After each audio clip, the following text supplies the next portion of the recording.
ఇవాళ బాగరి కంచెను ఫ్యూచర్ సిటీగా మార్చబోతుంది. ఈ వేదిక మీద ఉన్న నా మంత్రివర్గ సహచరులతోటి నేను అసెంబ్లీలో మాట్లాడుతూ ఒక ఆయన ఎటకారం చేస్తున్నాడు.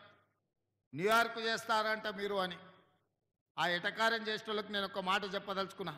న్యూయార్క్ నగరానికంటే అధునాతమైన నగరాన్ని ఇక్కడ నిర్మించి చూపిస్తాం.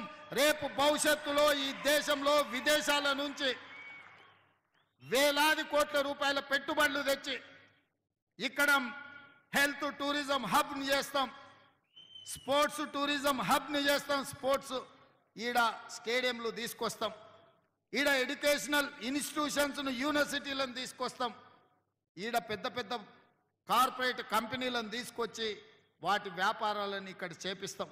ఇక్కడ ప్రతిదీ డెవలప్ చేస్తాం.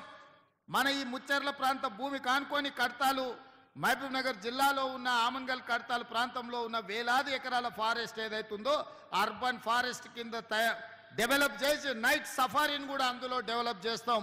పర్యాటకులు ఎక్కడున్నా ఇక్కడికి వచ్చి చూసే విధంగా చేస్తాం. ఇవాళ ఈ కూర్చున్న ప్రాంతానికి ఇవాళ హైదరాబాదు నగరం నుంచి ముఖ్యంగా నాగోల్లో ఉన్న మెట్రో రైలును ఎల్బీ నగర్కు తీసుకొస్తాం. ఎల్బీ నగర్ నుంచి ఓవైసీ హాస్పిటల్కి తెస్తాం, ఓవైసీ హాస్పిటల్ నుంచి చంద్రాయన గుట్టకు తెస్తాం, చంద్రాయన గుట్ట నుంచి P7 రోడ్డు ద్వారా ఎయిర్పోర్టుకు తీసుకొస్తాం, ఎయిర్పోర్టు నుంచి బాగర్ కంచకు మెట్రో రైలు తెచ్చే బాధ్యత నాది. మీరందరూ సహకరించండి. మనం ఉండంగానే మనం చూడంగానే ఒక అద్భుతమైన నగరం. మీరు దుబాయ్ని చూసి ఉండొచ్చు, సింగపూర్ చూసి ఉండొచ్చు, న్యూయార్క్ చూసి ఉండొచ్చు.